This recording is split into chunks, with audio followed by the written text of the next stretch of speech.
तो 5 no cost marketing secrets. पहले मैं अपने बारे में थोड़ा बता देता हूं।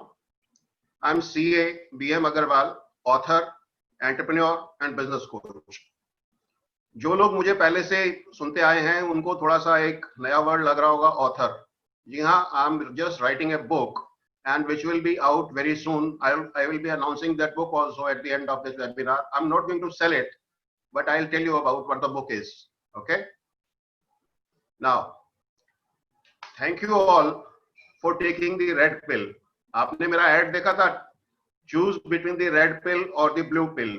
Red pill is attending this webinar and taking the information for your own benefit, and blue pill was to continue the way you have been doing.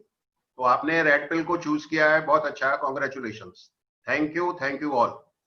तो चलिए आगे चलते हैं।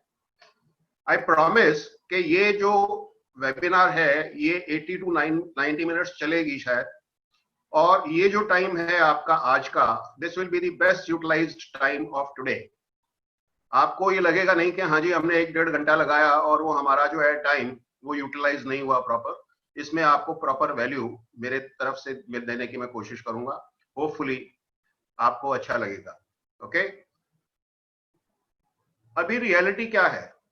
रियलिटी ये है, आपने सुना होगा कि पैसे से पैसा आता है, यानी आपको बिजनेस करना है, पैसा कमाना है तो उसमें पैसा लगाना पड़ता है। एंड पैसा लगाना पड़ता है मीन्स के मार्केटिंग में भी पैसा लगाना पड़ता है। आमतौर पर ये बात ठीक है, नॉर्मली ये बात ठीक है, दिस इज ट्रू। बट आपको क्या पता है कि जो भी बिजनेसमैन हैं और खास तौर से जो ऑनलाइन बिजनेस करते हैं वो हजारों लाखों रुपए हर महीने इंटरनेट पर एडवर्टाइजिंग में खर्च कर देते हैं। जानते हैं आप इस बात को? और ये हजारों रुपए जो है, जो खर्चा वो करते हैं, ये बिजनेस करने की कीमत है जो उनको चुकानी पड़ती है। तो कैसा रहेगा अगर मैं आपको तरीके बताऊं जिससे आप इनकम भी कर सकें, कमाई भी कर सकें और आपका खर्चा भी एडवर्टाइजिंग पर ना हो? अच्छा रहेगा ना? Are you excited? ओके, तो उसमें आज के टाइम में बहुत सारे जीरो कॉस्ट यानी नो कॉस्ट ऑप्शंस हैं जिनसे कि हम अपनी मार्केटिंग कर सकते हैं और कोई भी खर्चा नहीं होगा और उसका रिजल्ट बहुत अच्छा हमें मिलेगा। कुछ जो तरीके हैं नो कॉस्ट मार्केटिंग के, वो इवन पेड एडवर्टाइजिंग से बेटर रिजल्ट देते हैं। आप जानना चाहेंगे कुछ ऐसे तरीके, कुछ फ्री टूल्स के बारे में? आप चैट बॉक्स में लिखिए अगर आप जानना चाहेंगे। तो अगर आप जानना चाहते हैं तो आप बिल्कुल सही जगह पे आए हैं, यहाँ आपको सारी इंफॉर्मेशन वही मिलेगी। तो नो कॉस्ट मार्केटिंग सीक्रेट्स क्या है, आइए हम इसके बारे में जानते हैं। तो नो कॉस्ट मार्केटिंग सीक्रेट्स में जाने से पहले थोड़ी उसकी बैकग्राउंड देख लेते हैं कि है क्या ये। आपको मान लो एक बिजनेस का आइडिया आया, आपने सोचा कि लोगों को ये बिजनेस या ये आइडिया मेरा पसंद आएगा। अब आपने क्या किया, उसको सेटअप कर दिया, सिस्टम, वेबसाइट बनाई, बहुत सारे टूल्स उसके अंदर ऐड किए, बहुत सारे टूल्स खरीदे मार्केटिंग के लिए, एडवर्टाइजिंग स्टार्ट की, बहुत सारा पैसा खर्च किया। करते हैं ना ऐसा ही। बट 2-3 महीने 4 महीने के बाद आपको पता लगता है कि जो आपका आइडिया था कि हाँ ये अच्छा आइडिया है, वो लोगों को पसंद नहीं आया, वो आइडिया फ्लॉप हो गया। तो अब क्या होगा? जब अगर आपका आइडिया फ्लॉप हो गया तो आपने जो खर्चा किया वो सारा वेस्ट हो गया। आपके एफर्ट तो वेस्ट हुए, बट जो खर्चा आपने किया, जो पैसा आपने खर्च किया, वो भी सारा वेस्ट हो गया। ठीक है। अब अगर इसकी जगह मान लो एक आपको आइडिया आया और वो आइडिया पे आपने काम करना शुरू किया और नो कॉस्ट मार्केटिंग स्ट्रेटेजी से उसकी मार्केटिंग की, एक भी पैसा आपने खर्च नहीं किया और वो आइडिया भी मान लो फेल हो गया, तो आपके एफर्ट्स तो वेस्ट हुए पर आपका पैसा सारा बच गया जो मार्केटिंग में आपने नहीं लगाया, है ना? और अगर वो आपका आइडिया हिट हो गया तो आप सक्सेसफुल हैं। अब आपको अगर उस बिजनेस को बढ़ाना है, स्केल करना है, ऊंची नई ऊंचाइयों पे लेके जाना है, तो आप उसको एडवर्टाइजिंग भी थोड़ी बहुत कर सकते हैं और ये नो कॉस्ट मार्केटिंग भी कर सकते हैं। तो दोनों तरीकों से जब आप उसको यूज करेंगे आगे चल के, अगर आपका आइडिया हिट है तो आप उसमें एडवर्टाइजिंग भी करिए, कोई नुकसान नहीं है उसमें। बट जो इनिशियल स्टेज है टेस्टिंग की, उसमें आपको अगर कॉस्टिंग ज्यादा बढ़ती है तो आपका रिस्क बढ़ता है। ओके, तो इनिशियली टेस्टिंग की स्टेज पे तो आपको नो कॉस्ट आइडियाज ही यूज करने चाहिए, पेड एडवर्टाइजिंग से दूर रहना चाहिए। ठीक है। अब मार्केटिंग बेसिकली क्या है, बात करें मार्केटिंग की थोड़ी सी, फिर आएंगे सीक्रेट्स पे। बिजनेसमैन जो है वो ये जानते हुए कि मार्केटिंग किसी भी बिजनेस की ऑक्सीजन है, जैसे एक आदमी को, एक इंसान को, एक प्राणी को, किसी भी जानवर को जिंदा रहने के लिए ऑक्सीजन की बहुत जरूरत होती है, उसके बिना वो जिंदा नहीं रह सकता। वही इंपॉर्टेंस बिजनेस में मार्केटिंग की है। अगर मार्केटिंग नहीं होगी तो सेल्स नहीं होगी, और बिना सेल्स के कोई बिजनेस, आप समझते हैं कि क्या होगा, बिना सेल्स के बिजनेस बिजनेस नहीं होता, और बिना मार्केटिंग के कोई बिजनेस सेल नहीं कर पाता। मगर फिर भी बहुत सारे बिजनेसमैन ऐसे मिलेंगे आपको जो मार्केटिंग को बहुत ज्यादा इंपॉर्टेंस नहीं देते हैं। वो क्यों नहीं देते हैं? वो ये सोचते हैं मेरा प्रोडक्ट तो बहुत अच्छा है, वर्ल्ड का सबसे बढ़िया प्रोडक्ट मेरे पास है, ये प्रोडक्ट तो अपने आप बिक जाएगा, ऐसा सोचते हैं बहुत सारे लोग। या मेरे तो इतने कॉन्टैक्ट्स हैं, ये है वो है, तो मेरा प्रोडक्ट तो बिक जाएगा। बट होता क्या है, वो ये भूल जाते हैं कि इवन अगर आपका प्रोडक्ट वर्ल्ड में सबसे अच्छा भी है तो कैसे बिकेगा जब तक के बायर को उस प्रोडक्ट के बारे में मालूम ही नहीं होगा। और मालूम कहां से होगा? मार्केटिंग से। तो अगर आप मार्केटिंग नहीं करेंगे तो आपका कितना भी अच्छा प्रोडक्ट हो, आपकी सर्विसेज कितनी भी अच्छी हो, जब लोगों को पता ही नहीं लगेगा तो उसकी सेल भी नहीं होगी, नहीं होगी ना। तो आपको मार्केटिंग करना बहुत जरूरी है, और जो बिजनेसमैन मार्केटिंग को इंपॉर्टेंस नहीं देते उनके लिए एक क्लियर मैसेज है कि आपको अगर अपने बिजनेस को बढ़ाना है, अच्छे से चलाना है, तो आपको मार्केटिंग पे ध्यान देना ही पड़ेगा। बेसिकली मार्केटिंग का पर्पस क्या है कि आपके प्रोडक्ट के बारे में आप अवेयरनेस पैदा करते हैं, लोगों के सामने उस प्रोडक्ट को लाते हैं ताकि आपका प्रोडक्ट या आपकी सर्विस जो भी है उसके बारे में लोगों को पता चले। क्योंकि आज की डेट में कंपटीशन हर फील्ड में इतना ज्यादा है, इतना ज्यादा कंपटीशन हर फील्ड में है कि अगर आप उसकी प्रमोशन नहीं करेंगे तो कितना भी अच्छा प्रोडक्ट हो, कस्टमर उसको जान ही नहीं पाएगा, तो खरीदेगा कहां से? Am I right? Agree with me? If you agree with me chat box में लिखिए यस। आपके कोई भी क्वेश्चंस हो वो रख लीजिए, लास्ट में क्वेश्चन आंसर सेशन रखूंगा, उसमें आप क्वेश्चंस पूछ सकते हैं, या क्वेश्चंस का जो बॉक्स है उसके अंदर आप इनमें क्वेश्चन लिख सकते हैं। तो इन चीजों को देखते हुए अगर आप आगे चलते हैं, are you excited? If you are excited chat box में लिखिए excited. Are you excited? Okay, thank you, thank you. अब तक आपसे बहुत सारी बातें झूठी बोली गई हैं, मैंने नहीं बोली है। अब तक जो आप सुनते आए हो, हम सब सुनते आए हैं, उसमें से बहुत सारी बात आज की डेट में झूठ है। आप जानना चाहोगे क्या झूठ है? जानना चाहोगे ना? हमें बताया गया था और हम सुनते आए हैं इन चीजों को कि किसी भी चीज का जिंदगी में फ्री टिकट नहीं मिलता। There are no free tickets in life. सुनते हैं ना? कहते हैं there are no free lunches, free lunch नहीं मिलता, हर चीज के लिए कीमत देनी पड़ती है, हम सुनते आए हैं। आपको वही मिलता है जिसकी आप कीमत देते हो, ये भी सुनते आए हैं। एंड ये भी सुनते आए हैं कि you can't have a cake and eat it too, कि आपके पास केक भी है और उसे आपने खा भी लिया और फिर भी है। तो ये जो चीजें हैं ये कोई जमाने में सही थी, ये सारी स्टेटमेंट्स कोई जमाने में ठीक थी, बट आज के जमाने में ये सारी स्टेटमेंट्स ठीक नहीं है, गलत है। Do you agree with me? आप एग्री करते हैं मेरे से कि ये स्टेटमेंट्स गलत है? अगर एग्री करते हैं तो लिखिए एग्री चैट बॉक्स में। If you agree with me chat box में लिखिए एग्री। Okay, thank you. अब ये कैसे गलत है ये मैं दिखाता हूं आपको, देखना चाहेंगे ना? आज के जमाने में पिछले कुछ साल से एक नई टर्म पैदा हो गई जिस टर्म को बोलते हैं फ्रीमियम। जी हाँ, फ्रीमियम, फ्री प्लस प्रीमियम। अब आप ये सोच रहे होंगे फ्रीमियम क्या बीमारी है, सोच रहे ना? जानते हैं आप क्या है ये? आप जानते हैं क्या चीज है ये? हेलो, आप जानते हैं कि क्या चीज है? चलिए मैं बताता हूं आपको। गूगल हम यूज करते हैं सारे, Facebook, YouTube, Instagram, WhatsApp, Twitter, LinkedIn, blah blah blah, बहुत सारी चीजें। ये सारी वैल्यूएबल हैं सर्विसेज, है या नहीं है? अगर वैल्यूएबल हैं तो लिखिए वैल्यूएबल, चैट बॉक्स में लिखिए वैल्यूएबल। अगर आपको लगता है कि हाँ ये चीजें यूजफुल है और वैल्यूएबल हैं तो चैट बॉक्स में लिखिए। और क्या इनके लिए पैसा देना पड़ता है? नहीं देना पड़ता। तो ये फ्री में हमें इतनी अच्छी सर्विसेज मिल रही हैं, तो ये इसको बोलते हैं फ्रीमियम, मतलब अच्छी चीजें फ्री में भी मिलती हैं, आपका काम फ्री में भी होता है। I just wanted to confirm this, okay. ये पिक्चर देख रहे हैं आप, ये क्या पिक्चर है, पहचान पा रहे हैं कुछ?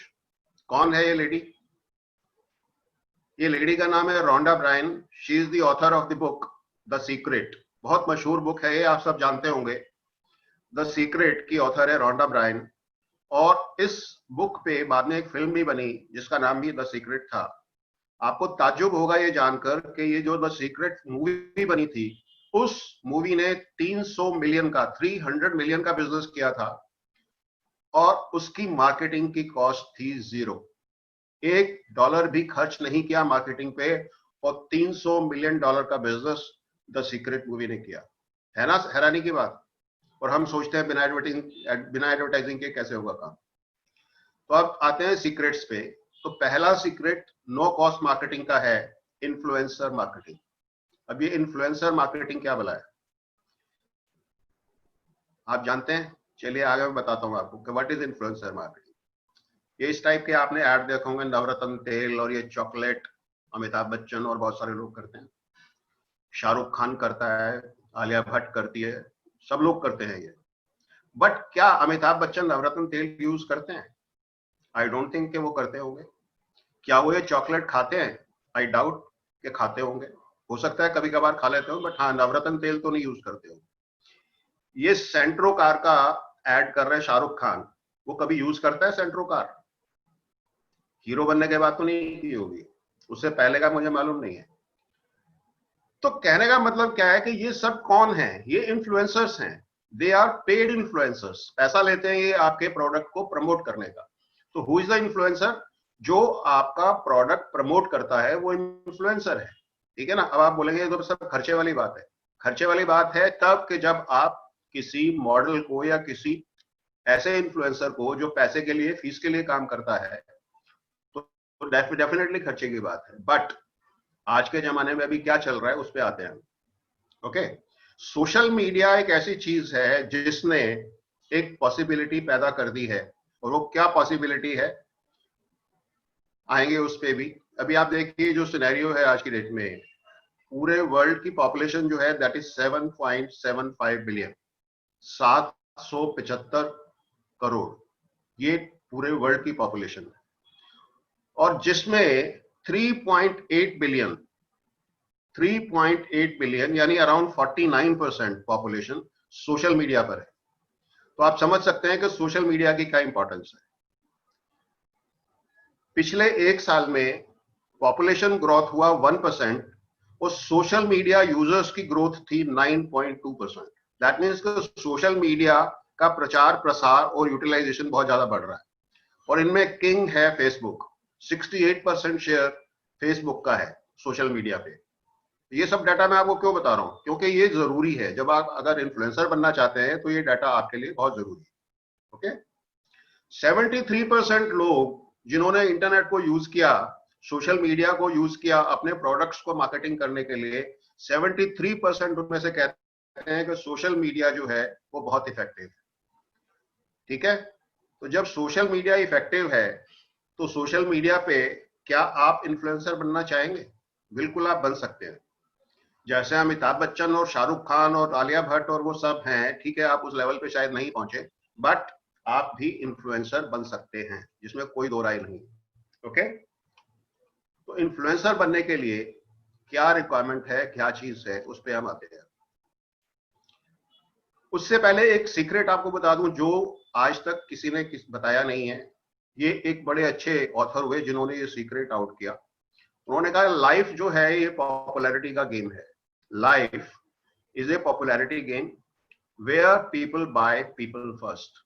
लोग आपका प्रोडक्ट, आपका सर्विस, आपका आइडिया खरीदने से पहले वो आपको खरीदते हैं। मतलब आपका प्रोडक्ट बिकने से पहले, हमारा प्रोडक्ट बिकने से पहले हम बिकते हैं।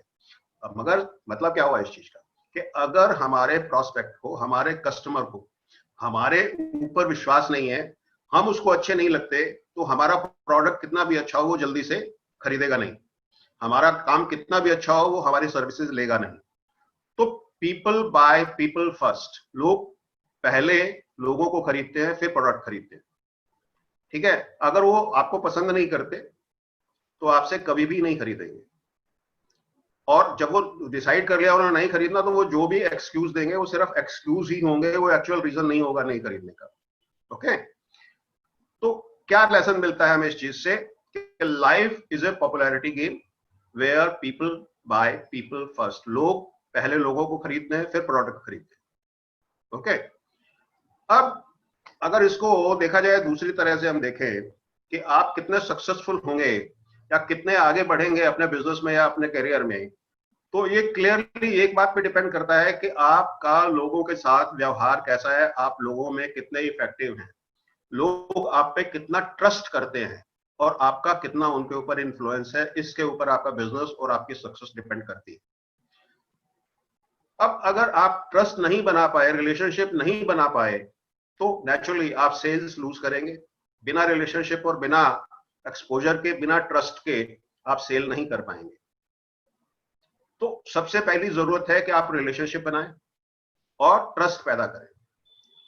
अब ये इसको और सिंपल तरीके से, ये एक बड़े अच्छे मेंटर है, उन्होंने एक्सप्लेन किया है कि nobody will ever value you unless you become a somebody, कि कोई भी आपकी कीमत नहीं लगाएगा, आपकी वैल्यू नहीं समझेगा जब तक आप समबडी नहीं बन जाएंगे। अब समबडी क्या होता है ना, ताज्जुब है ना, थोड़ा ताज्जुब, क्या कोई समबडी क्या है, what is somebody? In order to become a somebody, you need to have KLRT। अब KLRT क्या है?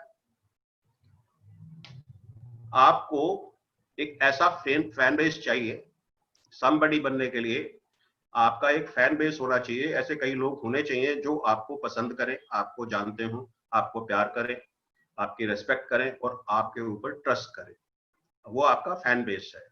और ये जो चार चीजें हैं जब आपके पास होंगी, आपका फैन बेस होगा, और ये चारों चीज आपके पास होंगी तभी फैन बेस होगा। तो वो फैन बेस की वजह से आप किन टाइप के बिजनेसेस में ज्यादा कामयाब हो सकते हैं, वो बिजनेस जहां कंपटीशन बहुत ज्यादा है, यानी कस्टमर के पास चॉइसेस बहुत ज्यादा है, तो अगर वो आपको जानता है, आप पे ट्रस्ट करता है, आपको प्यार करता है, आपका रेस्पेक्ट करता है, तो डेफिनेटली वो आपसे ही खरीदना प्रेफर करेगा instead of any other person. Okay, दूसरा कि अगर आपका प्रोडक्ट या आपकी सर्विस प्राइस सेंसिटिव है, मतलब उसके लिए बहुत सारे लोग बड़े बड़े ऑफर दे रहे हैं, कुछ कुछ ऑफर दे रहे हैं, और आपका कस्टमर जो है वो उसमें कंफ्यूज हो रहा है कि मैं क्या करूं, तो अगर वो आपकी रिस्पेक्ट करता है, अगर आपके फैन बेस स्ट्रांग है, तो वो आपसे खरीदेगा, अदरवाइज वो किसी और के पास चला जाएगा।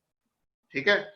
तीसरा कि जहां पे आप इंटेंजिबल चीजें बेच रहे हैं, यानी सर्विसेज में है, आप सर्विस इंडस्ट्री में है, जैसे मान लीजिए आप इंश्योरेंस बेचते हैं या फाइनेंशियल सर्विसेज बेचते हैं या कोई और एडवाइजरी करते हैं, मान लो आप डॉक्टर हैं, तो जब तक आपके ऊपर आपके पेशेंट का विश्वास नहीं होगा वो आपके पास नहीं आएगा। आप कितने भी अच्छे डॉक्टर हो, या तो आपका कहीं से नाम सुनेगा तब उसको विश्वास होगा, या आपको जानता होगा तो आप पे विश्वास होगा, और जब विश्वास होगा, ट्रस्ट होगा, तभी वो आएगा, अदरवाइज नहीं आएगा। ठीक है। तो बिकमिंग समबडी का मतलब क्या है कि आपको अपने आप को कस्टमर की निगाह में अट्रैक्टिव बनाना है, ताकि वो आपकी तरफ अट्रैक्ट हो और आपसे प्रोडक्ट खरीदे। ओके, तो इन्फ्लुएंसर बनने के लिए क्या करना पड़ता है? पहले इन्फ्लुएंसर बनना बहुत मुश्किल होता था पुराने जमाने में, जब इंटरनेट नहीं था और सोशल मीडिया नहीं था। तब इन्फ्लुएंसर जो है वो बनने के लिए आपको पीआर एजेंसीज हायर करनी पड़ती थी, वो आपका पब्लिक रिलेशन करती थी, आपके बारे में आर्टिकल्स छपवाती थी, आपके बारे में टीवी पर देती थी, आपके इंटरव्यूज करवाती थी, तो वो बिना पैसे तो कोई करता नहीं, बहुत हैवी चार्जेस होते थे उनके। तो जिनकी बहुत बड़ी बड़ी पॉकेट्स होती थी ना, डीप पॉकेट्स वाले, वही लोग इन्फ्लुएंसर बन पाते थे उस जमाने में, हर आदमी इन्फ्लुएंसर नहीं बन पाता था। या फिर जो मान लो आपके फिल्म स्टार्स हैं, म्यूजिशियंस हैं, स्पोर्ट पीपल हैं, नेता लोग हैं, वो बन जाते थे इन्फ्लुएंसर। बट अभी जमाना बदल गया है, अभी चीजें बहुत तेजी से बदल गई हैं, और अब आपको इन्फ्लुएंसर बनने के लिए सिर्फ ये एक चीज चाहिए। जी हाँ, अगर आपके पास ये एक चीज है, नहीं एक स्मार्टफोन है, तो आप भी सोशल मीडिया पर टेक्नोलॉजी की हेल्प से, सोशल मीडिया की हेल्प से इन्फ्लुएंसर बन सकते हैं। ओके, तो आगे चलते हैं। नाउ ज्यादातर इन्फ्लुएंसर्स की आप देखेंगे, जब आदमी, कोई भी आदमी इन्फ्लुएंसर बन जाता है तो उनकी लाइफ बड़ी लग्जूरियस और ग्लैमरस हो जाती है। ग्लैमरस लाइफ और लग्जूरियस लाइफ ऐसे ही नहीं मिलती, उसके लिए कीमत अदा करनी पड़ती है दोस्त। अब आप बोलोगे यार अभी तो बात कर रहे थे कि नो कॉस्ट, ठीक है, और अभी कीमत की बात कर रहे हैं, तो घबराइए मत। ये जो कीमत अदा करनी है आपने, जो प्राइस आपने पे करनी है, दैट इज नॉट मनी। वो पैसा नहीं देना है आपने। क्या देना है कि आपको अपने आप को एस्टेब्लिश करना है एज एन इन्फ्लुएंसर। उसके लिए आपको मेहनत करनी है। सबसे पहले क्या करना होगा आपको इन्फ्लुएंसर बनने के लिए, कि आप अपना एक फील्ड चूज करेंगे, एक निश चूज करेंगे। अपनी निश क्या है आपकी, आप किस चीज में आपका इंटरेस्ट है, किस चीज के अंदर, किस फील्ड के अंदर आप पॉपुलर होना चाहते हैं, फेमस होना चाहते हैं, तो वो आप एक निश अपनी सिलेक्ट करेंगे। तो जब आपने निश आइडेंटिफाई कर ली, तभी आप आगे बन सकते हैं। क्योंकि कोई भी आदमी ये नहीं कि हो सकता कि वो हर चीज का एक्सपर्ट हो। जैक ऑफ ऑल ट्रेड्स नहीं चलता। तो इन्फ्लुएंसर बनने के लिए आपका स्पेशलाइजेशन होना जरूरी है। You need to be a specialist, an expert. जब आप कोई चीज के एक्सपर्ट होते हैं तभी आगे बात चलती है। ओके। और आपके निश ये जरूरी नहीं है कि एक ही हो, आपकी 2 3 4 निशेस भी हो सकती हैं। फॉर एग्जाम्पल हम बात कर सकते हैं, ट्रैवल में आपकी निश हो सकती है, लाइफस्टाइल हो सकती है, फैशन हो सकता है, फूड हो सकता है, ब्यूटी हो सकती है, स्पोर्ट्स हो सकता है, वगैरह वगैरह वगैरह, कुछ भी। ये सब एग्जाम्पल्स के लिए। तो जो भी आपके निश है, जो भी आपका एरिया ऑफ इंटरेस्ट है, वो पहले आप सिलेक्ट करेंगे।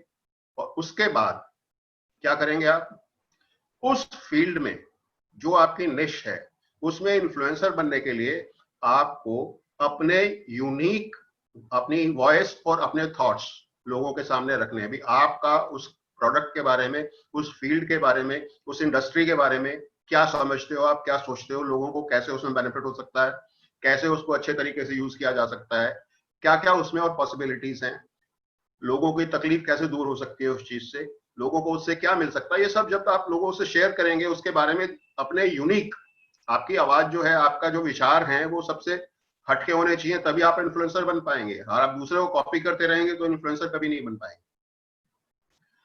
तो इन्फ्लुएंसर के तौर पे आपका जो इंटरनेट पे प्रेजेंस है वो पावरफुल होना चाहिए। मतलब ये नहीं कि एक दिन आपने कुछ पोस्ट कर दिया, उसके बाद 10 15 20 दिन कुछ पता ही नहीं है आपका, तो आप करते रहिए, 10 साल भी लगे रहेंगे, कुछ नहीं होगा। इन्फ्लुएंसर जो है वो दिन में 2 2 3 3 4 बार, 6 बार, 10 बार कुछ पोस्ट करते रहते हैं। तो उनका एक फैन बेस बनता जाता है, उनके फॉलोअर्स बनते जाते हैं। और जब ज्यादा फॉलोअर्स आपके हो जाते हैं, उतनी ही आपकी स्ट्रेंथ बढ़ती है, उतने ही बड़े आप इन्फ्लुएंसर हो जाते हैं। तो आपने देखा होगा आजकल इन्फ्लुएंसर्स जो हैं वो हर उस डिवाइस पे हैं। फेसबुक में भी हैं, यूट्यूब में भी हैं, इंस्टाग्राम में भी हैं, लिंक्डइन में भी हैं, हर जगह हैं इन्फ्लुएंसर्स। अब दूसरी गलती लोग क्या करते हैं, इन्फ्लुएंसर बनना है तो सारे प्लेटफॉर्म पे घुस जाते हैं। बट वो करना नहीं है आपने। आप पहले एक प्लेटफॉर्म चूज करिए, उस पर अपनी प्रेजेंस बनाइए, उस पर कुछ फॉलोअर्स बनाइए, कुछ फैन फॉलोइंग आपकी जब उसमें हो जाए, फिर आप दूसरा लीजिए, फिर आप तीसरा लीजिए, ऐसे करके आप आगे बढ़िए। ठीक है। तो आपका जो कंटेंट है, जो कंटेंट आप शेयर करेंगे सोशल मीडिया पर, वो हाई क्वालिटी का होना चाहिए, अच्छा होना चाहिए। अगर ऐसे ही कुछ कुछ लिखते रहेंगे तो आप एज इन्फ्लुएंसर अपने आप को एस्टैब्लिश नहीं कर पाएंगे। ओके। तो जब आप यूनिक और ऑथेंटिक कंटेंट पब्लिश करते हैं जो कि आपकी ऑडियंस के विचार से मेल खाता, उनको क्या चाहिए, जो आपकी ऑडियंस चाहती है, अगर वही आप उनको चीजें दे रहे हैं, तो वो उनके लिए मीनिंगफुल भी होगा, उनके लिए वैल्यूएबल भी होगा, और वो आपके कंटेंट की वेट करेंगे, हाँ अगला कंटेंट कब आ रहा है। वो आपके फैन बन जाएंगे, वो आपको लाइक भी करेंगे और आपको शेयर भी करेंगे आपकी चीजों को। तो इस तरह से ग्रेजुअली आपका फैन बेस बनता रहेगा। ओके। तो आपको करना क्या है कि जो आपकी ऑडियंस है उनके साथ में इंटरेक्शन करना है, उनकी वो क्या चाहते हैं उसको सुनना है, उनसे बातचीत शुरू करनी है, उनसे रिलेशनशिप बनानी है, और रेगुलर आपको कंसिस्टेंटली पोस्टिंग करनी है। ओके। बहुत से लोग होते हैं कि आपके पोस्ट पे, आपके कंटेंट पे किसी ने कमेंट कर दिया, वो लोग जवाब नहीं देते हैं, वो गलत है। अगर किसी ने कमेंट किया है या कुछ पूछा है तो this is your duty, if you want to be an influencer, to give a proper reply for that question. या जो आपके यहाँ कमेंट है उस कमेंट के ऊपर प्रॉपर आपका रिप्लाई आना चाहिए. ओके, तो this was the first secret. Now we come to the second secret. This is creating personal branding. आपको अपने आप को एज ए ब्रांड एस्टेब्लिश करना है. ओके, वो कैसे करेंगे? पर्सनल ब्रांड कैसे बनेंगे आप? कोई भी पर्सनल ब्रांडिंग करके जीरो से हीरो बन सकता है और बहुत जल्दी बन सकता है. ये इंटरनेट ने और सोशल मीडिया ने ऐसा पॉसिबल कर दिया है कि आप अगर ढंग से इसको यूज करें तो 3 से 6 महीने में आपकी अच्छी खासी फैन फॉलोइंग हो सकती है और आप एज इन्फ्लुएंसर एस्टैब्लिश हो सकते हैं. ठीक है, इसके अलावा जो बेस्ट तरीका है इन्फ्लुएंसर बनने का वो है कि आप ऑथर बनिए, बुक लिखिए, बुक पब्लिश करिए. ठीक है, जिस दिन आपकी बुक पब्लिश हो गई आप पब्लिश्ड ऑथर हो जाएंगे और आपकी वैल्यू एज एन इन्फ्लुएंसर बहुत ज्यादा ओवरनाइट बढ़ जाएगी.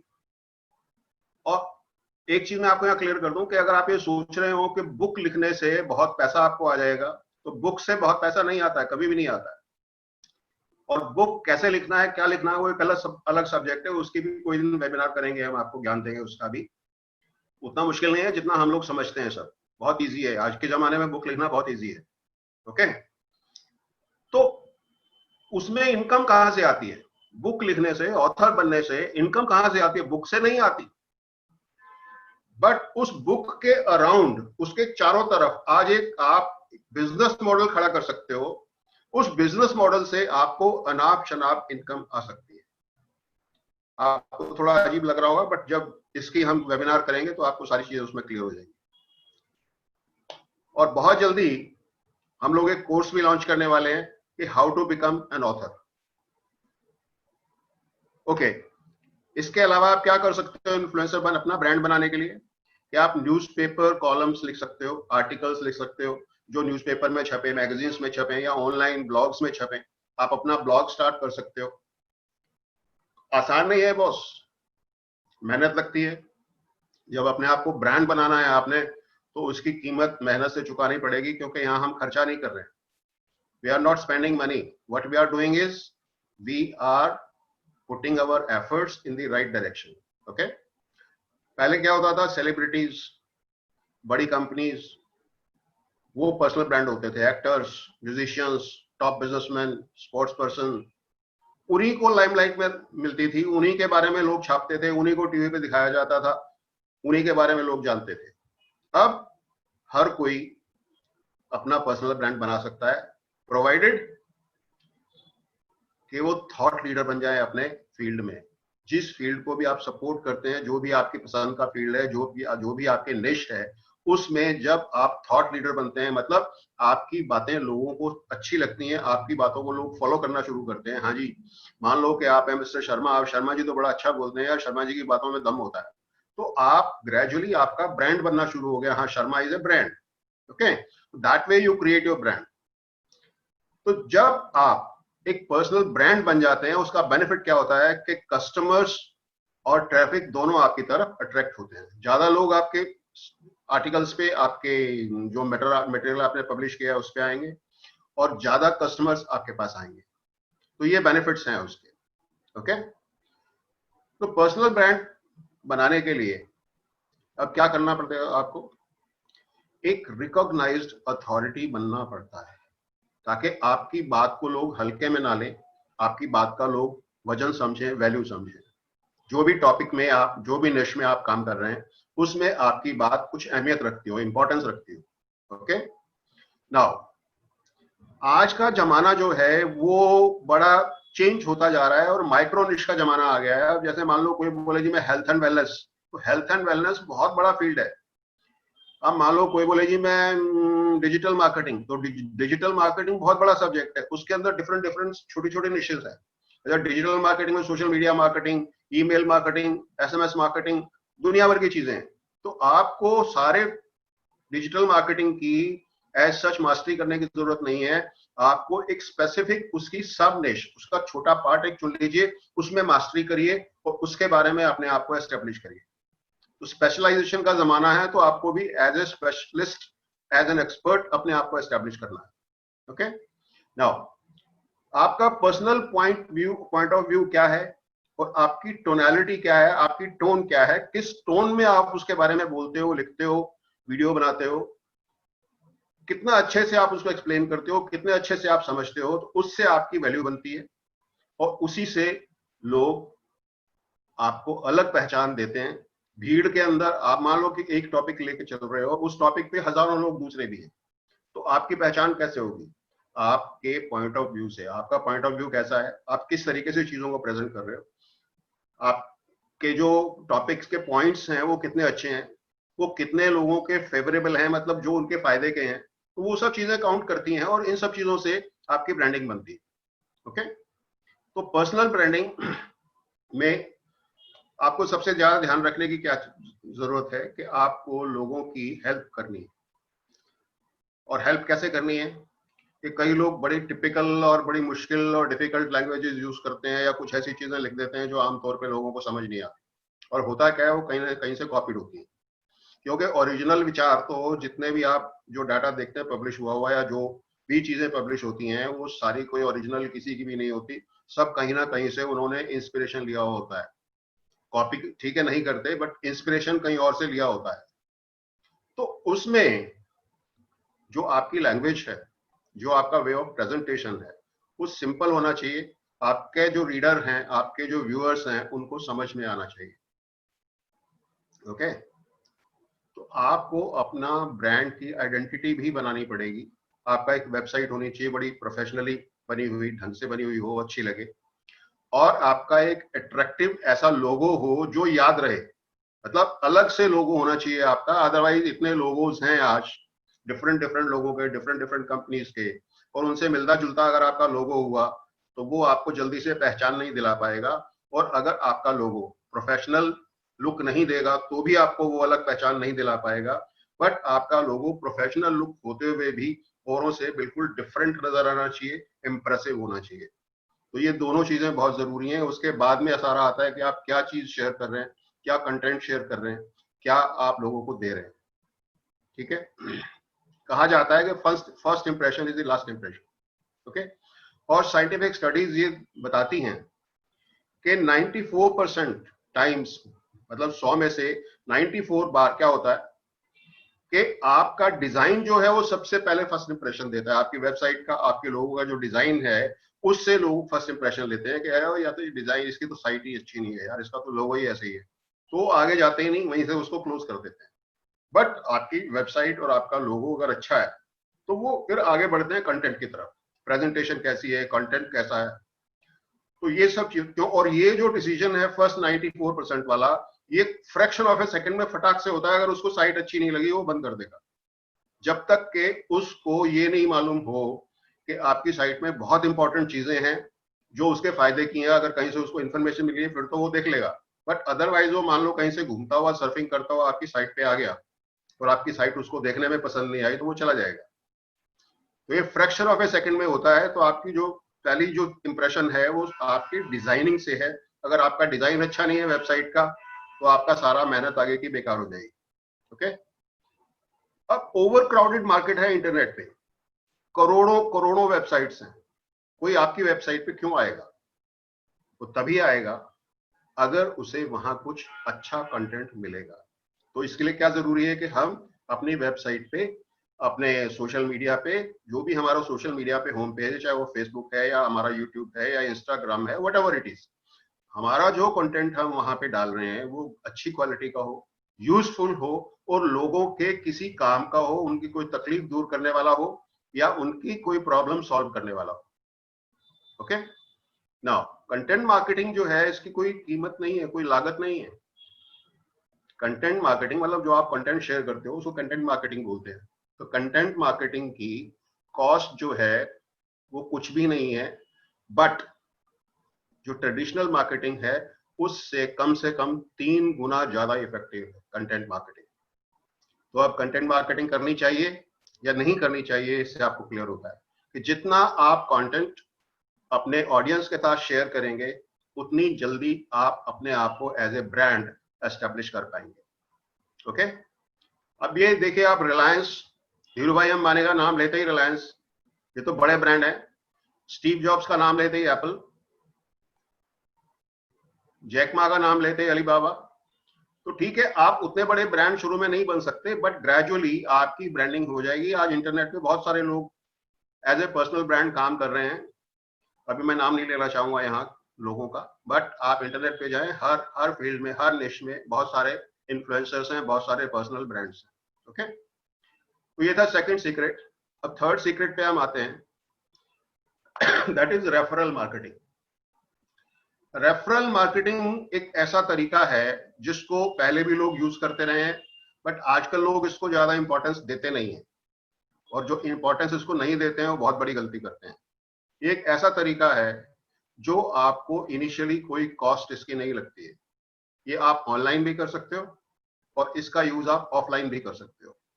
ठीक है, आपने सुना होगा कि वर्ड ऑफ माउथ पब्लिसिटी जो है वो सबसे बेस्ट पब्लिसिटी है। ये सैकड़ों सालों से माना जाता है, आज भी माना जा रहा है, और आगे भी ये चलता रहेगा कि जो वर्ड ऑफ माउथ पब्लिसिटी है that is the best form of publicity, और कोई पैसा नहीं लगता इसका।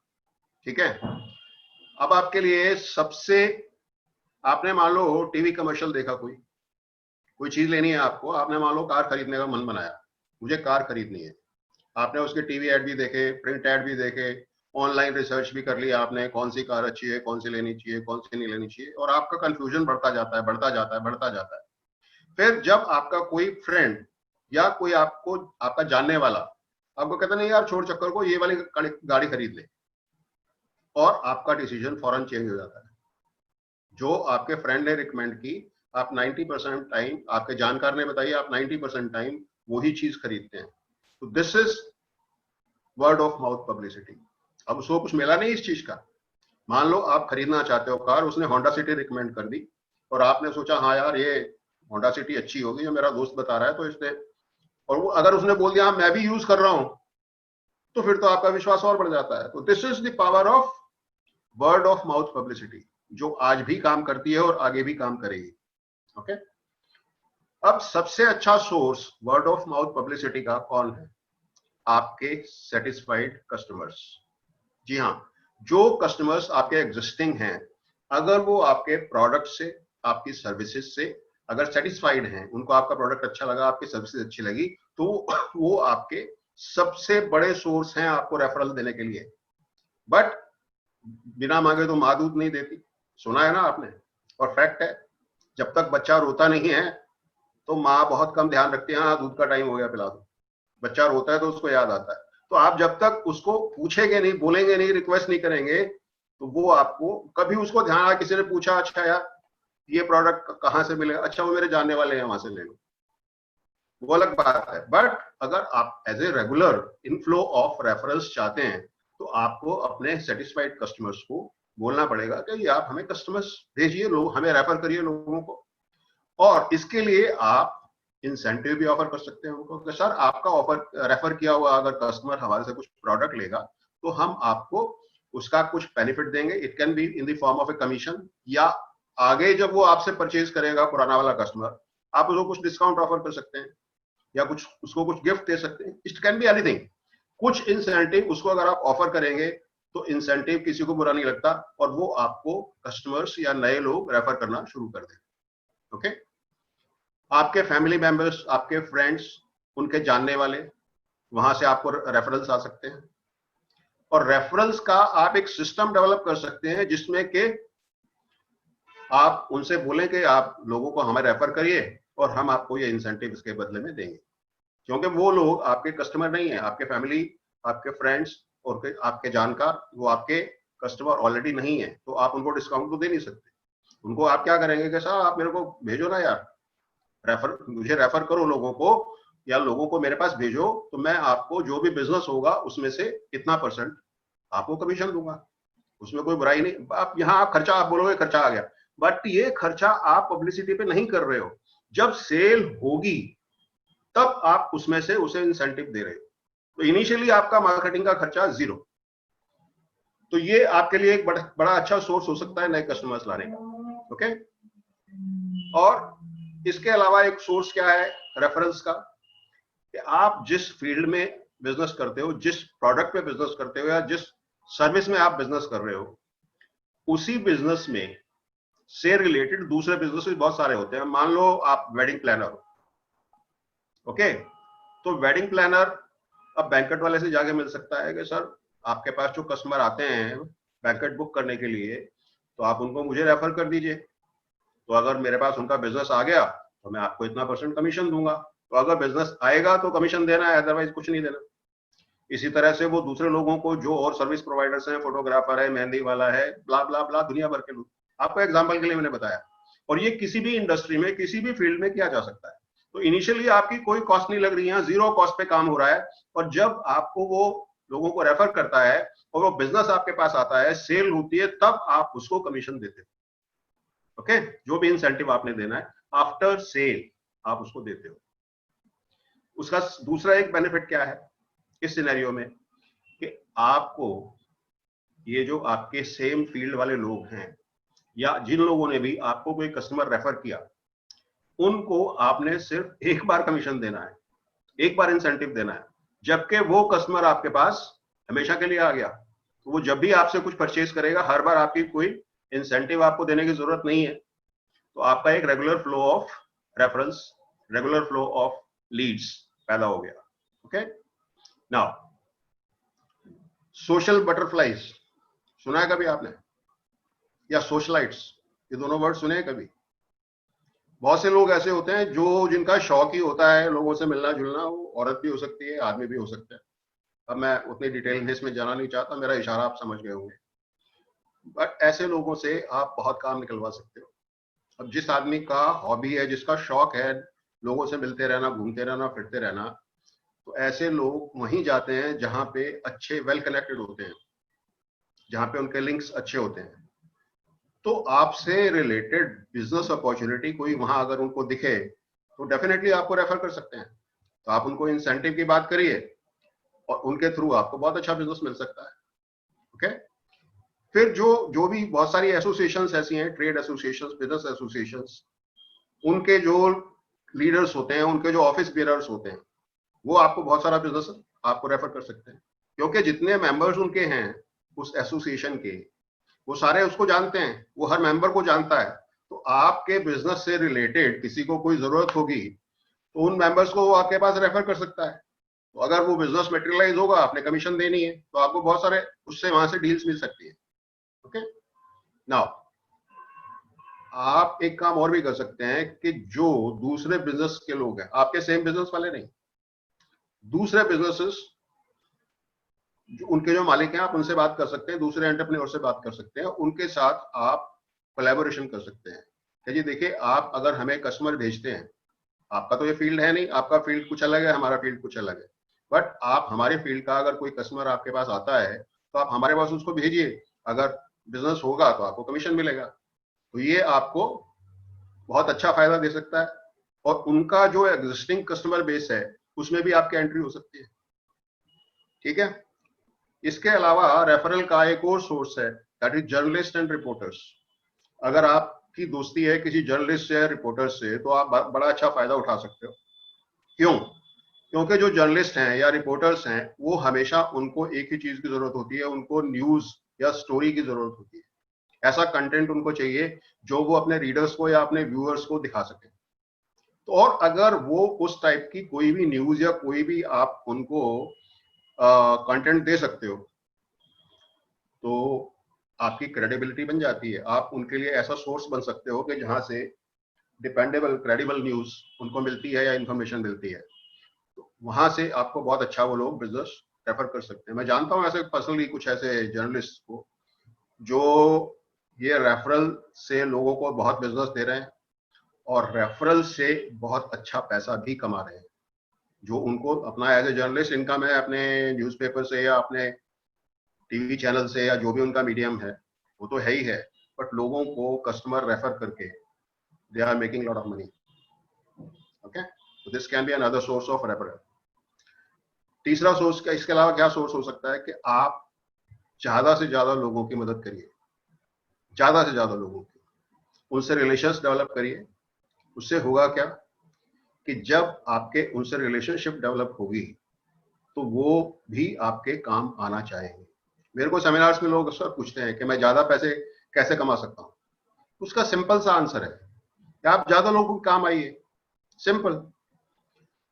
अब इसके अलावा एक काम आप और कर सकते हैं कि आप दूसरे बिजनेसमैन को, दूसरे एंटरप्रेन्योर्स को अब कस्टमर भेज सकते हैं। मान लो आपका बिजनेस फूड इंडस्ट्री में है और आपको नजर आता है कि हाँ किसी को कंस्ट्रक्शन करवानी है, तो अगर आप किसी ऐसे एंटरप्रेन्योर को जानते हैं जो कंस्ट्रक्शन करता हो, तो आप उससे बातचीत कर सकते हैं और आप कंस्ट्रक्शन का कस्टमर उसके पास भेजेंगे, वो फूड इंडस्ट्री वाला आपके पास भेजेगा, उसका भी भला है, आपका भी भला है।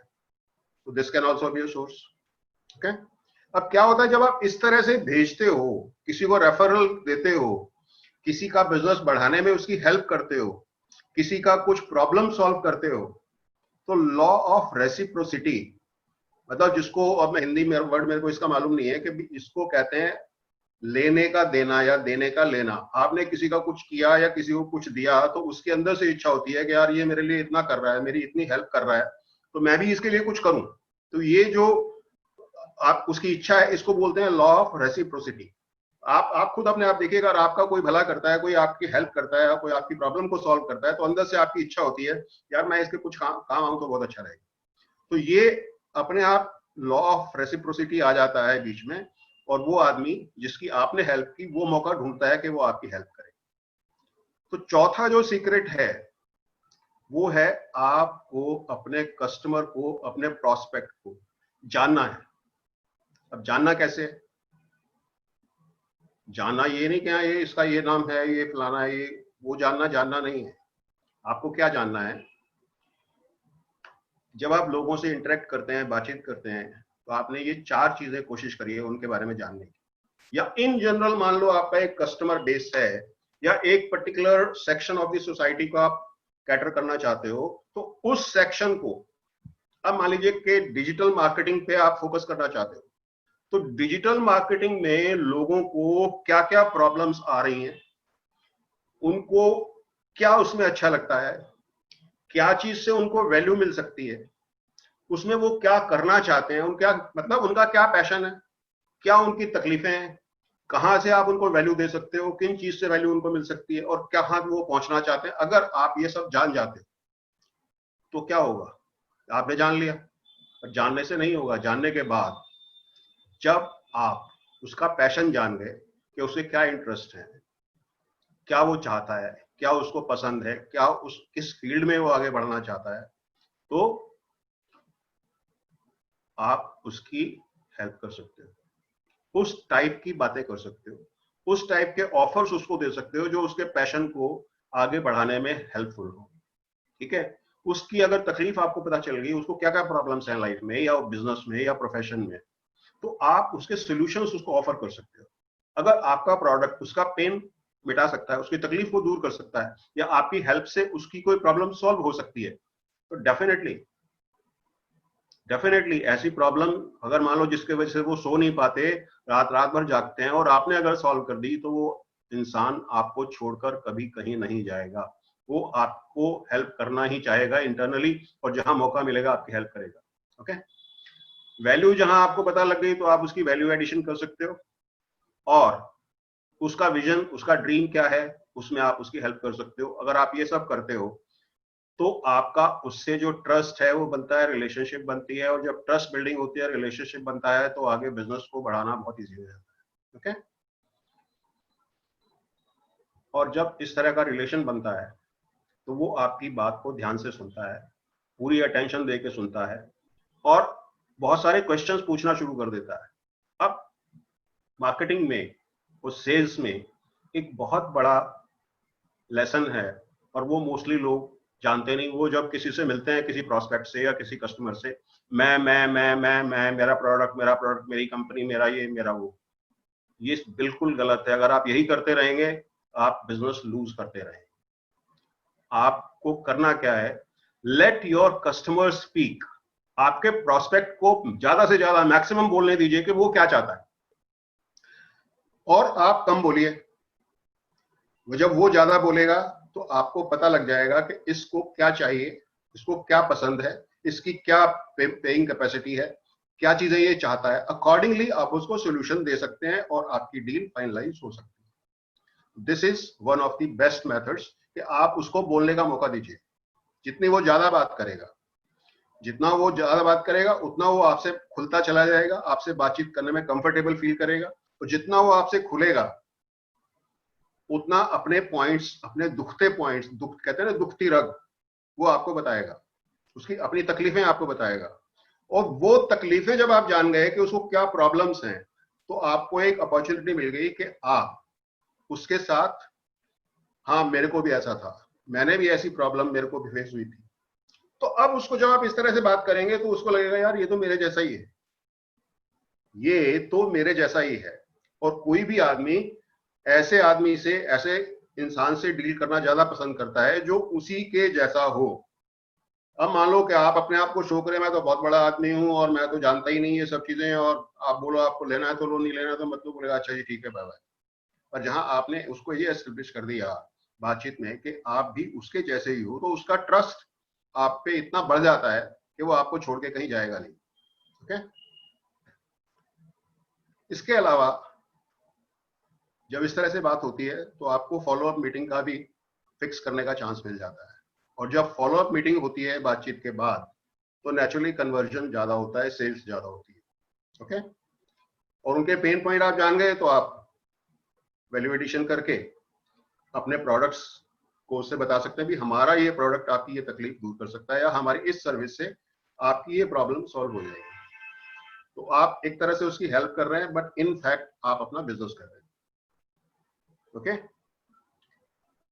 एक चीज ध्यान में रखने वाली बात है, इसको आप नोट कर सकते हैं कि अगर कोई प्रोस्पेक्ट या आपका कस्टमर, आप ये समझते हैं कि आप बोल रहे हैं और वो सुन रहा है, तो वो आपका प्रोस्पेक्ट नहीं है। प्रोस्पेक्ट वो है आपके काम का जिसको आप ज्यादा बोलने का मौका देते हैं। Let them do the talking, let them do the talking, उनको बोलने दीजिए। जितना वो ज्यादा बोलेंगे, अपना दिल खोल के आपके सामने रखेंगे, अपनी प्रॉब्लम्स आपको बताएंगे, उतना आपको उसको टैकल करना, उसको हैंडल करना इजी हो जाएगा। Okay. Now secret number 5, success story. अपनी सक्सेस स्टोरी नहीं है तो बनाइए, और नहीं अभी है तो अपने किसी क्लोज की, अपने बिजनेस के किसी मिलने वाले की, अपने किसी जानने वाले की सक्सेस स्टोरी शेयर करिए। क्योंकि फैक्ट्स टेल, स्टोरीज सेल। आप डिटेल बताएंगे मेरी कंपनी ये है, मेरी कंपनी ये है, मेरा प्रोडक्ट ये है, इसमें इतने ये इंग्रेडिएंट्स हैं, कुछ याद नहीं रहेगा आपके प्रोस्पेक्ट को। क्यों? रिसर्च हो चुकी है इस चीज पे, और रिसर्च ये शो करती है कि अगर मान लो आप कोई प्रेजेंटेशन दे रहे हैं, अगर मान लो 100 लोग बैठे हैं और आपने प्रेजेंटेशन दी, तो मुश्किल से 5 लोगों को स्टैटिस्टिक्स यानी फिगर्स यानी फैक्ट्स याद रहते हैं, मुश्किल से 5%। जबकि अगर स्टोरीज हैं तो 63% लोगों को याद रहती है। तो आपको क्या करना है, ज्यादा से ज्यादा स्टोरीज यूज करनी है। Excuse me.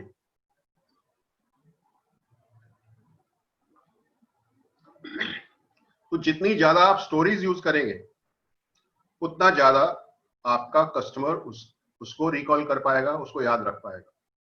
ओके। और जब स्टोरी आप बताते हैं, किसी को सुनाते हैं, मतलब आप बता दो अपने बिजनेस के बारे में रहे हैं, but in the form of a story बता रहे हैं कि हाँ इस प्रोडक्ट से क्या हुआ, किस आदमी को क्या तकलीफ थी, उसने क्या किया, फिर आप उसकी प्रॉब्लम कैसे ठीक हो गई, अब वो अगर अच्छा रिजल्ट उसको मिल रहा है तो कैसे मिल रहा है। तो उसमें जो आपका प्रोस्पेक्ट है वो इमोशनली इन्वॉल्व हो जाता है। वो उस प्रोडक्ट से, उस सर्विस से, उस बिजनेस से इमोशनली इन्वॉल्व हो जाता है। यार ये तो इसका मतलब इफेक्टिव चीजें, तो वो आपके साथ कनेक्ट करता है। जब वो आपके साथ कनेक्ट करता है, ये सारा ह्यूमन साइकोलॉजी का खेल है, तो वो आपके साथ बिजनेस करता है। और जब आप बिजनेस कर लेता है, फिर आप हाँ नहीं यार मैंने ठीक ही किया, ये गलत नहीं किया, अपने आप को बाद में लॉजिकली वो कन्विंस करता है। अब इसमें मेन चीज क्या है कि आपने स्टोरी के माध्यम से, by way of telling stories, success stories, उसको ये एहसास पैदा करना है उसके दिमाग में, उसके दिल में, जो उसको आपका प्रोडक्ट अच्छा लगने लगे, आपके प्रोडक्ट का बेनिफिट उसको नजर आना चाहिए। वो एहसास जब उसके दिल में आ जाएगा, वो आपका प्रोडक्ट खरीद लेगा, आपसे उसका बॉन्डिंग हो जाएगी, आपसे उसका रिलेशनशिप बनना शुरू हो जाएगा। तो ये जो एहसास है, ये बनना जो स्टोरीज से जल्दी बनता है। क्यों? कि स्टोरीज में इमोशंस होता है, स्टोरीज में मीनिंग होता है, स्टोरीज में आहा मोमेंट्स होते हैं, और स्टोरीज ज्यादा दिनों तक, ज्यादा टाइम तक याद रहती है। तो अगर आपको सेल्स में सक्सेस चाहिए, तो आपको अच्छा सेल्समैन होना उतना जरूरी नहीं है। लोग समझते हैं ना, अमेजिंग, बहुत बढ़िया सेल्समैन होऊंगा तो मैं सेल कर पाऊंगा। ऐसा नहीं है दोस्त। आपको एक बढ़िया सेल्समैन होने की बजाय एक बढ़िया स्टोरी टेलर होना ज्यादा जरूरी है। अगर आप सेल बढ़ाना चाहते हो, बिजनेस बढ़ाना चाहते हो, आपका स्टोरी सुनाने का इमोशनली, प्रोफेशनली ये तरीका होना चाहिए कि जो सामने सुन रहा है आपका प्रोस्पेक्ट, उस आपकी बात उसके दिल और दिमाग तक पहुंचे। अगर आपने अपनी बात को उसके दिल और दिमाग तक पहुंचा दिया, आपका काम हो गया। ओके?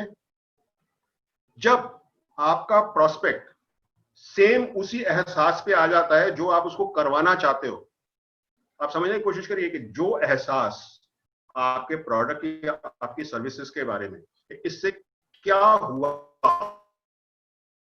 या मेरा प्रोडक्ट क्या कर सकता है। प्रोडक्ट की खासियत ये है, तकलीफ कौन सी दूर कर सकता है, कौन सी परेशानी को सॉल्व कर सकता है। जब ये एहसास आपका कस्टमर कर लेगा, वो फौरन आपका प्रोडक्ट खरीदेगा। तो ये स्टोरीज के माध्यम से किया जा सकता है, फैक्ट्स के माध्यम से नहीं किया जा सकता। ओके? आपको याद है गूगल कुछ साल पहले एक ऐड आया करता था, बहुत अच्छा ऐड था। अभी याद नहीं आ रहा होगा शायद, अभी मैं आपको दिखाता हूँ वो ऐड। कितनी बढ़िया स्टोरी उसने सुनाई है। उसने कहीं ये नहीं बोला पूरे ऐड में कि गूगल पे सर्च करिए, कहीं नहीं बोला। आप देखिए कितना शानदार तरीके से उसने बताया। ये मैं, ये यूसुफ, लंगोटिया यार सी मेरा, लाहौर में माले घर के सामने उस बाग का गेट बाबा आदम के जमाने। रोज शाम को हमने वहां पतंगे उड़ानी और उसके बाद जाके यूसुफ की दुकान से जजरिया चुरा के खानी।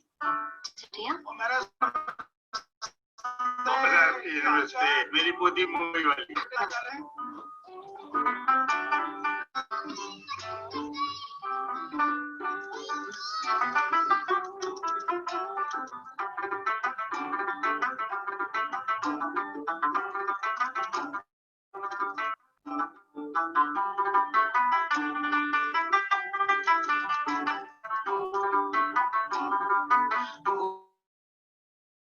की तंग गली फिर से कूद फांदे, छोटी छोटी मीठी चोरी गांठ लेके बांधे। हेलो, अस्सलाम वालेकुम। फासिल स्वीट्स? हाँ जी।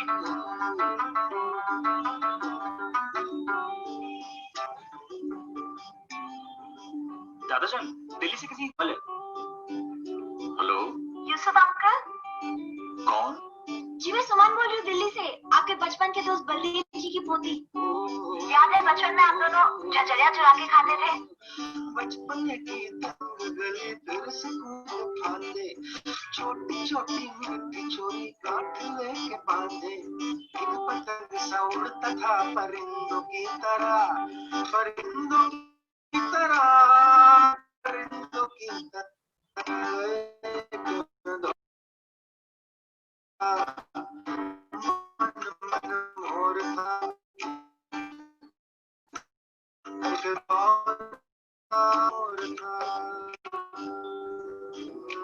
शुभ के वक्त हिंदुस्तान आ गए। यूसुफ थी, मर्यादा थी। कागजों की कश्तियों में डूबा रहता था, झांकती खिड़कियों में उलझा रहता था। वो भी क्या दौर था, मन पे ना जोर था, एक दौर था, मन मन मोर था, एक दौर था, मन मन मोर था। भैया थोड़ा जल्दी।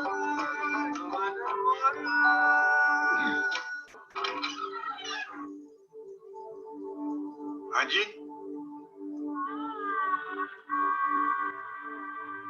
कौन? हैप्पी बर्थडे यार।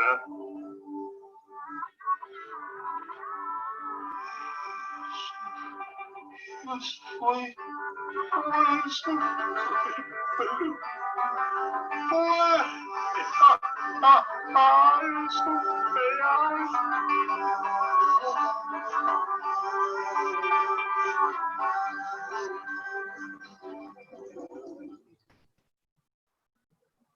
तो देखा आपने स्टोरी का क्या इफेक्ट है। इसी तरह से अगर आप बहुत इफेक्टिव, बहुत कंपेलिंग स्टोरी बना करके सुना सकते हैं तो आप समझ सकते हैं कि आपका रिलेशनशिप, आपका कांटेक्ट, आपका कनेक्शन अपने कस्टमर के साथ क्या बन सकता है। अब इस पूरे ऐड में आपने देखा होगा कहीं भी वो ये नहीं बोल रहा है कि हाँ गूगल सर्च करिए, बट 3 जगह 4 जगह दिखाया है गूगल पे सर्च करके किस तरह से बिछड़े हुए दोस्त मिल गए। ओके, तो स्टोरीज जो है बहुत इफेक्टिव होती हैं। तो आपने सक्सेस स्टोरी तो आपने सुना होगा क्या, शेयर करो, बट क्या फेलियर की स्टोरी भी शेयर की जा सकती है या करनी चाहिए? बिल्कुल करनी चाहिए। क्यों? कि अगर आप फेलियर की स्टोरी शेयर करते हैं तो वो ज्यादा इमोशनल होती है, आपका जो प्रॉस्पेक्ट है वो आपसे ज्यादा कनेक्ट होता है, उसको लगता है यार मेरी तकलीफ भी ऐसी है और इस बंदे की भी तकलीफ ऐसी थी। अगर आज जो उस तकलीफ से निकल के सक्सेसफुल है या ठीक है या खुश है तो इसका मतलब ये भी मेरे जैसा ही है, तो मैं भी हो सकता हूँ। तो आपसे बहुत ज्यादा कनेक्ट होता है और जब वो बहुत कनेक्ट होगा आपका रिलेशनशिप उसके साथ बहुत अच्छा बनेगा और आपका बिजनेस उसके साथ डेवलप होगा। ओके, पुराना जमाना नहीं रहा बॉस, वो सीधा साधा बिजनेस जो होता था वो अब नहीं है, सिर्फ दुकानों पे होता है और वो भी जो बड़े बिजनेसेस हैं या जो जिसमें आप शॉपकीपर नहीं है तो वो सारे बिजनेसेस, सारे तरीके चेंज हो गए। ओके, तो जब आप उसको स्टोरीज बताते हैं वो इमोशनली इन्वॉल्वमेंट फील करता है और फेवरेबल डिसीजन, आपके फेवर में डिसीजन वो लेता है। ओके, इवन बड़े रिच और फेमस लोग जो हैं वो भी हिचकिचाते नहीं है अपने फेल्योर की स्टोरी सुनाने में। ये देखिए आप, बिल गेट्स ने क्या कहा, I failed in some subjects in exam but my friend passed in all, now he is an engineer in Microsoft and I am the owner of Microsoft. तो ये फेल हुए, कोई शर्म नहीं महसूस हो रही है इनको, मैं फेल हुआ बट मैं आज सफल हूं। ओके, तो आप अगर फेलियर की स्टोरी लोगों को सुनाते हैं, आपने देखा होगा और बहुत सारे लोग जो सक्सेसफुल आज हैं अपनी पुरानी स्टोरीज, अपने फेलियर की स्टोरीज, अपने दुख के दिनों की स्टोरीज, अपनी तकलीफें लोगों को सुनाते हैं और खुश होकर सुनाते हैं। क्यों? ताकि उनकी जो ऑडियंस है, उनके जो प्रॉस्पेक्ट्स हैं, उनसे ज्यादा अच्छे तरह से कनेक्ट कर पाए। जितना अच्छे तरह से आपकी ऑडियंस, आपके जो प्रॉस्पेक्ट्स हैं वो आपसे कनेक्ट होंगे, आपका बिजनेस रिलेशन, आपकी रिलेशनशिप, आपके लिंक्स ज्यादा मजबूत होंगे। ओके, एपीजे अब्दुल कलाम साहब ने भी कहा है कि मोटिवेशनल स्टोरीज जो है ना, सक्सेस स्टोरीज, वो सिर्फ एक मैसेज देती है, बट रियल जो फेलियर स्टोरीज हैं वो पढ़नी चाहिए। क्यों? क्योंकि वो उससे आपको सक्सेस का आइडिया मिलता है कि कैसे सक्सेसफुल हुआ जा सकता है। तो failure stories are also very important. तो आपके साथ अगर कोई ऐसी चीजें घटी हैं, आपका कोई बुरा टाइम रहा है, तो आप उनको लोगों के साथ शेयर करिए। अब आप ये बताइए, आपको अब तक जो कुछ मैंने आपको बताया, are you getting any value? आपको क्या लग रहा है? चैट में लिखिए जरा, if you are getting value तो आगे बढ़ते हैं, अगर आपको वैल्यू नहीं लग रही है तो यही क्विट कर देते हैं। क्योंकि मैंने 5 सीक्रेट्स का बोला था, 5 सीक्रेट्स में आपको बता चुका हूं, and if you feel that you are getting value तो आगे भी बढ़ा जा सकता है। Okay okay, thank you thank you. चलिए, एक बोनस मैं आपको दे रहा हूं, इसमें एक और सीक्रेट आपको बता रहा हूं जो कि बोनस समझ लीजिए आप। ये है, you have to create a perfect elevator pitch. आप में से कितने लोग जानते हैं एलिवेटर पिच क्या होती है? अगर आप जानते हैं तो चैट में लिखिए आई नो लिखिए। अगर आप जानते हैं एलिवेटर पिच क्या होती है तो आप चैट बॉक्स में लिखिए कि आप जानते हैं, I know.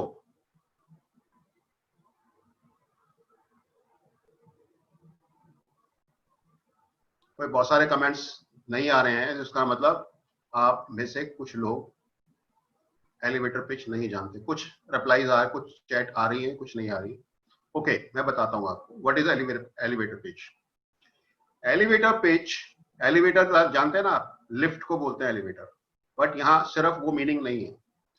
Now what is an elevator pitch? इस पे चलते हैं। हम किसी को मिलते हैं तो हम अपने आप को किस तरह से इंट्रोड्यूस करते हैं? किस तरह से इंट्रोड्यूस करते हैं? मोस्टली क्या है कि मान लीजिए आप डॉक्टर हैं, मान लीजिए आप इंश्योरेंस एजेंट हैं, मान लीजिए आप फाइनेंशियल एडवाइजर हैं, तो जब आप किसी से मिलेंगे और उसने आपसे पूछा कि आप क्या क्या करते हैं, तो आप क्या बोलेंगे? I am a financial advisor, I am a doctor, I am insurance agent, I am this, I am that. ये इंट्रोडक्शन ठीक है, गलत है? क्या लगता है आपको? ये ठीक है ना? ठीक है ना इंट्रोडक्शन ये? पर नहीं, this is not the correct way to introduce yourself. क्यों? क्यों ठीक नहीं है? क्योंकि जब हम इस तरह से इंट्रोडक्शन देते हैं किसी को अपना, तो इस टाइप की इंट्रोडक्शन में तीन प्रॉब्लम्स हैं। Three problems are there. क्या प्रॉब्लम्स हैं? कि ये ओवर यूज्ड है। मान लो डॉक्टर है तो हर जगह वो यही बोलता है मैं डॉक्टर हूं, और उस बंदे ने, सामने वाले ने पता नहीं कितनी बार सुना होता है मैं डॉक्टर हूं, मैं डॉक्टर हूं, मैं डॉक्टर हूं, मैं डॉक्टर हूं, मैं डॉक्टर हूं, या डेंटिस्ट हूं, या सर्जन हूं, वटएवर, वो भी बहुत बार सुना होता है। तो उसको कुछ स्पेशल मैसेज नहीं जाता। फाइनेंशियल एडवाइजर है, ठीक है, बहुत सारे फाइनेंशियल एडवाइजर है, नहीं जाता मैसेज। ओके, ओवर यूज है ये सब चीजें। आपका जो प्रोस्पेक्ट है, अगर मान लो वो आपके प्रोफेशन से नाखुश है, आपके प्रोफेशन को या आपके बिजनेस को वो हेट करता है, तो आपने अपना उससे आगे बातचीत का रास्ता खुद ही बंद कर दिया, क्योंकि आपका प्रोफेशन या आपका बिजनेस ही उसको पसंद नहीं है, तो आपसे आगे क्या बात करेगा? तीसरा, आगे बातचीत को बढ़ाने का कोई रास्ता नहीं है। मैं डॉक्टर, उसने पूछा क्या करते हो आप? बोले मैं डॉक्टर हूं। ओके, दैट्स ऑल, ठीक है डॉक्टर साहब, आप अपने रास्ते, वो अपने रास्ते। बट इस टाइप के सिंपल जवाब की जगह अगर आप एलिवेटर पिच यूज करते हैं, तो आपको फर्दर बातचीत का दरवाजा खुलता है, जो रिलेशनशिप डेवलप करता है, कांटेक्ट को बढ़ाता है।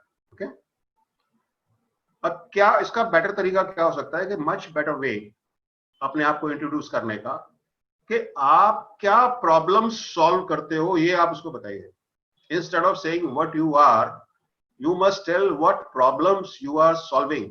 क्या क्या मुसीबत, लोगों की प्रॉब्लम आप सॉल्व करते हो, लोगों की तकलीफ कैसे दूर करते हो, उसको इस तरीके से बताना है कि ये नहीं कि कथा सुनाने लग गए, इतना टाइम नहीं होता लोगों के पास, ना आपके पास होता है। एलिवेटर पिच का मतलब ये है कि मान लो आप लिफ्ट में एक साथ किसी के साथ चढ़े, तो जब तक लिफ्ट ऊपर पहुंचती है, आपने अपने बारे में बिल्कुल गिने चुने शब्दों में ऐसे बता दिया कि वो इंप्रेस भी हो गया, उसको कन्वे भी हो गया, और वो और जानने का इच्छुक भी हो गया। ओके, क्यों? उसका बेनिफिट क्या होता है कि जब आप लोगों की प्रॉब्लम, कौन सी प्रॉब्लम को सॉल्व करते हैं या लोगों के किस काम आते हैं, तो जो आपका प्रोस्पेक्ट है या जिससे आपकी बातचीत हो रही है, वो प्रॉब्लम्स को बेटर समझता है, प्रॉब्लम्स को जल्दी समझ में आती है इंस्टेड ऑफ सॉल्यूशंस। वो जल्दी रिलेट करता है प्रॉब्लम से। Okay, when you talk about their problems, तो इससे क्या होता है, उनके इमोशंस जागते हैं। ठीक है ना? इमोशंस जब जागते हैं तो वो एक्शन, मतलब आगे जानने को उत्सुक हो जाते हैं, उसमें कुछ और स्टेप लेना चाहते हैं और बातचीत करना चाहते हैं। तो उससे क्या होगा कि इस टाइप की इंट्रोडक्शन जब होगी, तो आगे फर्दर डिस्कशन का, फर्दर कन्वर्सेशन का रास्ता खुलता है। और इसके लिए आपको अपना एक जो इंट्रोडक्शन है, उससे बड़े केयरफुली क्राफ्ट करना है, बड़े सोच समझ के, कुछ वर्ड्स में जो आपके प्रोफेशन को, आपके बिजनेस को अच्छे से एक्सप्लेन करे। ये नहीं कि पूरा बहुत बड़ा कोई पुलिंदा नहीं बनाना, ये इतना होना चाहिए कि 10 से 15 सेकंड में, मैक्सिमम 30 सेकंड्स, आप दो वर्जन बना सकते हैं, एक 10, 12, 15 सेकंड का, और एक मैक्सिमम 20 से 30 सेकंड का। तो जैसा मौका हो, वो दोनों में से वो एक वर्जन आप यूज कर सकते हैं। ओके, और उसको अच्छी तरह से उसकी रिहर्सल कर लीजिए, उसको याद कर लीजिए, और जब उसको आप सुनाएंगे, सामने वाले को बताएंगे, तो ऐसा नहीं लगे कि हाँ रटी रटाई चीज आप उसको सुना रहे हो। उसको ये लगना चाहिए कि आप बातचीत कर रहे हो, आप, उसने आपको पूछा आप क्या करते हो, आप सिंपल जवाब दे रहे हो। तो इट शुड साउंड कन्वर्सेशनल, वो एक भाषण या एक स्पीच नजर नहीं आनी चाहिए। ओके, अब क्या है इसमें कि आप किसी भी बिजनेस में, किसी भी इंडस्ट्री में है, किसी भी प्रोफेशन में है, कोई फर्क नहीं पड़ता, कोई भी फर्क नहीं पड़ता। क्यों? कि हर बिजनेस में, हर प्रोफेशन में, हर इंडस्ट्री में आप अपने आप को बेचते हो। मैंने शुरू में बताया था आपको कि पहले फर्स्ट स्टेप क्या होता है, पीपल बाय पीपल। अगर आप सामने वाले को पसंद नहीं आए, आपका इंप्रेशन सही नहीं गया, तो आपसे कोई बिजनेस वो करेगा नहीं। ओके, तो आपको अपने आप को बेचना है, अपना आइडिया बेचना है, अपना प्रोडक्ट बेचना है, अपने बिजनेस को बढ़ाना है, और बहुत थोड़ा सा आपके पास टाइम है, फ्यू सेकंड्स, तो आपको बड़ा सोच समझ के अपना एलिवेटर पिच तैयार रखना है। अगर वो बंदा सामने वाला प्रोस्पेक्ट आपसे इंप्रेस हो गया तो आगे रास्ता खुल गया, आप उससे आगे बात बढ़ाइए। ओके, जो वो जानना चाहता था वो आपने उसको बहुत जल्दी विद इन 30 सेकंड्स बता भी दिया, उसको समझ भी आ गया आप क्या करते हो, और उसको और जानने की उत्सुकता भी होगी। ओके, अब ये एक मैं अनाउंसमेंट कर रहा हूं, मैंने आपको शुरू में बोला था मैं एक बुक लिख रहा हूं, and the title of that book is marketing mantra. इस पे काफी काम हो चुका है, बहुत जल्दी ये बुक मार्केट में आ जाएगी। Marketing Mantra, walking around in your customers shoes. तो ये बुक बहुत जल्दी मार्केट में आ जाएगी, मैं इसको बेच नहीं रहा हूं यहाँ पे, I am just informing you, just announce कर रहा हूं। ओके, ये संडे को सुबह 11:30 बजे हमारा एक वेबिनार है, how about A low investment business. अगर आप करना चाहते हैं ऐसा कोई बिजनेस, अगर आप अभी नहीं कुछ कर रहे हैं, तो हम एक ऐसे बिजनेस के बारे में बताएंगे जिसमें बहुत कम इन्वेस्टमेंट से बिजनेस शुरू किया जा सकता है, और उस बिजनेस की खासियत क्या है कि ऑर्डिनरी लोग इस बिजनेस में एक्स्ट्रा ऑर्डिनरी रिजल्ट्स पा रहे हैं, ऑलरेडी पा रहे हैं, और ऐसे लोगों से हम आपको मिलवा भी सकते हैं और मिलवाएंगे भी अगर आप इस बिजनेस में आते हैं। तो इफ यू आर इंटरेस्टेड, इस वेबिनार का लिंक आपको कल ईमेल में पहुंच जाएगा। संडे को 11:30 बजे वेबिनार है, अगर आप चाहें तो आप ज्वाइन कर सकते हैं, आप नहीं चाहें तो इट्स ओके। जो भी लोग आज अटेंड कर रहे हैं उनको सबको कल ईमेल में ये मैसेज पहुंच जाएगा, इसका लिंक। ओके, नाउ आपको ये वेबिनार कैसी लगी, ये प्रोग्राम कैसा लगा, उसका फीडबैक मैं चाहूंगा, तो इस नंबर पे आप व्हाट्सएप कर सकते हैं 9650274066। आप चाहें तो अभी भी 2 लाइन में 3 लाइन में अपना फीडबैक दे सकते हैं, अदरवाइज ये नंबर सेव कर लीजिए 9650274066। तो आपको क्या लगा, अच्छा लगा तो अच्छा लिखिए, बुरा लगा तो बुरा लिखिए, और अच्छा लगा तो क्या अच्छा लगा। ओके, और अगर आप अभी चैट बॉक्स में लिखना चाहते हैं तो अभी चैट बॉक्स में लिख दीजिए, whatever is your comment, I don't mind, I'll appreciate। आपको अच्छा लगा है तो आप उसमें लिखिए गुड, क्या पसंद आया वो लिखिए, और अगर नहीं पसंद आया तो आप लिख दीजिए नहीं भाई मुझे अच्छा नहीं लगा भाई। ओके, और अगर अच्छा लगा है तो इसी का सेकंड पार्ट, आज फर्स्ट पार्ट था no cost marketing strategies, this was the first part. अब इसमें और स्ट्रेटेजीज में आपको बताऊंगा जो नेक्स्ट वेडनेसडे, कमिंग वेडनेसडे को यही शाम को 7 बजे होगा। तो इफ यू आर इंटरेस्टेड, इसका भी लिंक कल आपको ईमेल में मिल जाएगा। तो if you are interested for that, you can book your seat free of cost, and if you feel some of your friends, आपके मिलने वाले आपके दोस्त भी ज्वाइन करें, तो आप उनके साथ भी वो लिंक शेयर कर सकते हैं, तो वो लोग भी अपना रजिस्ट्रेशन करा सकते हैं।